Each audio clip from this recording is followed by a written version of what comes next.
What is the deal, YouTube? What is the deal, YouTube? Welcome back to the channel. Miami Dolphins versus the Atlanta Falcons, and we're briefly going to go over what I saw in the first half of this game. Like I said, I thought this would be a very huge test for the offense and the defense.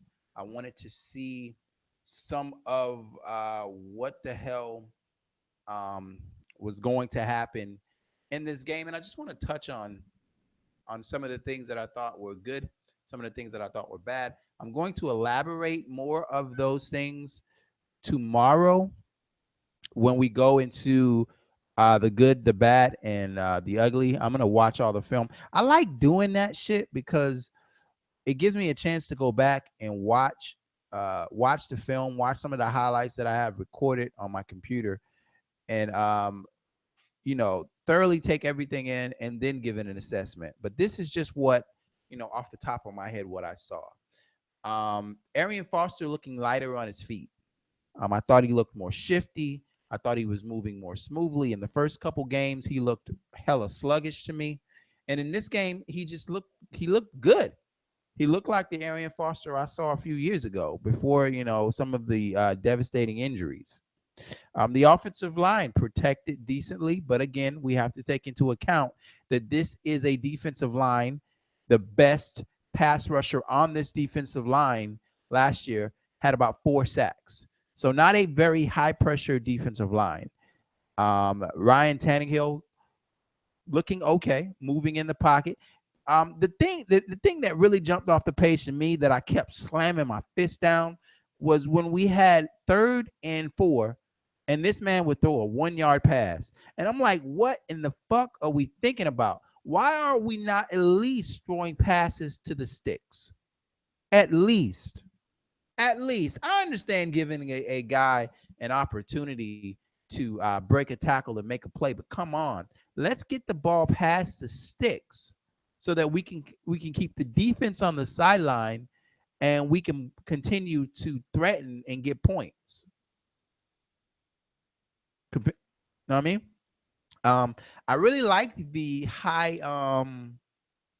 I really like the no huddle offense. I think it's fantastic. If you go back on a few of my videos last year, I was saying that Ryan Tannehill absolutely looks better when he's in that no huddle offense. I think that's fantastic.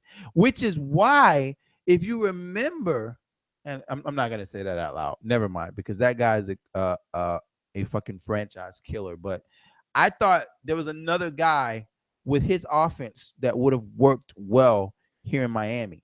But we're seeing Adam Gase employ those same tactics, and I think it's fantastic. It's gonna get this line into tremendous shape if we're practicing like that, and then we go out and we play like that. Other defenses are gonna have to account for it, and not only are they gonna have to account for the high tempo that we're running, they're gonna have to account for the weapons that we have if we could get on point. You know what I mean, being tired and then having to chase after Landry, Parker, and Stills is not, something that's going to be beneficial to other defenses. You want to get after our quarterback, especially if we have those kind of weapons out there. You know what I mean? Jordan Cameron, that motherfucker's looking like trash. I'm sorry, Jordan Cameron. I need to get on camera for this. I need to get on. You're looking like trash, Jordan Cameron. And if Jordan Cameron is gonna play like this, then sit him down. I saw Ryan Tannehill look at this man 2 or 3 times. He was wide open, but he wouldn't throw it to him. He ended up throwing the ball to Deion Sims. He does not trust Jordan Cameron at all, and I wouldn't either, because that motherfucker drops passes. He drops passes. This is 2 weeks in a row where he's dropped passes. Last week, he dropped a touchdown in the end zone. This game, he drops another pass. I mean, if Jordan Cameron can't get it right, get him the fuck out of here and bring in someone else. Let Deion Sims be the man. I want to see more of that kid from UCLA. I think his name is Duarte. Put him in the game. Let him play. It makes no sense to keep trotting Jordan Cameron out there to drop shit. We're out there to make plays, not drop the fucking ball. Now, on the defensive side of the ball, defense looked decent. You know what I mean? I like the tackling this game. I really do, especially when you're playing Julio Jones and that running back that they have, Donta Freeman. Especially when you're playing those guys, I like the tackling. I like the pressure that I seen coming from Cam Wake. Definitely made a difference. You can tell when Cam Wake's in the game, which is a bad thing, by the way, because he's a 30-something-year-old man coming back off an injury, and we don't really have anybody to replace him. You see him getting the pressure. I don't see it from Mario Williams, but you definitely see it from Cam Wake. You can tell he's in the game. And that's a problem for us. And that's one of the reasons why I felt like instead of getting a guy like, what is his name, that second wide receiver we got, we should have went defense, man. We should have went defense. Because defensive end is definitely still an issue for me. It is.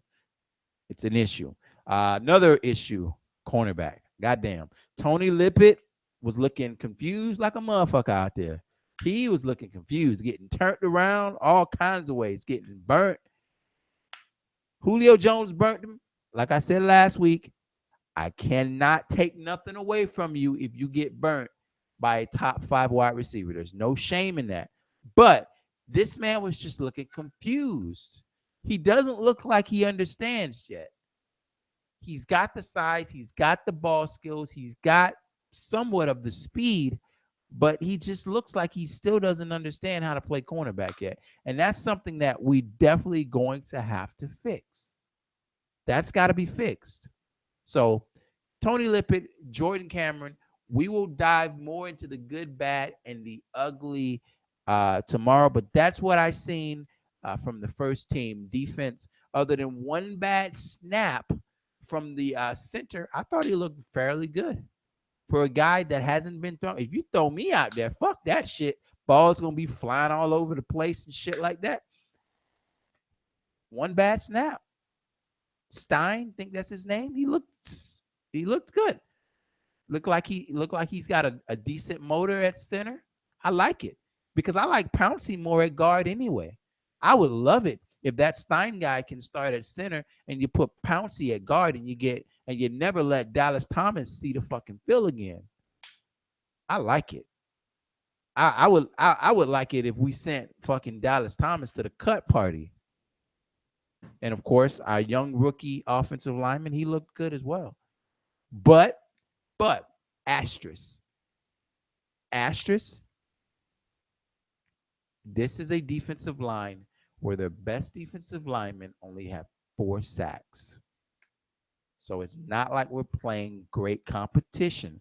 I don't want us to look at what's going on and then go into the season and play good competition, and then we look like shit. So take these performances that we're having with a grain of salt, similar to the Dallas game last week, but take them with a grain of salt. The Jet defensive line will be better than these 2 defensive lines. The Patriot defensive line is better than these 2 defensive lines. So don't get confused when you see us look good in these games and then look like shit once we finally face good defenses like we did when we faced the Giants. We need to get consistent play. What was that, Dallas Thomas? No, that's Williams. Nice run by Williams, by the way. We're back in the third quarter. Anyway, folks, I'm going to wrap this shit up. My wife is in the background going, wrap it up. Wrap it up. I don't need to wrap it up. Yeah, I heard your ass in the background talking about some wrap it up. Wrap it up. Motherfucker, I've been married for 14 years. I ain't got to wrap it up. Anyway. Anyway, man, I am done. I will talk to you guys tomorrow for the good, bad, and the ugly. We'll talk later. Peace.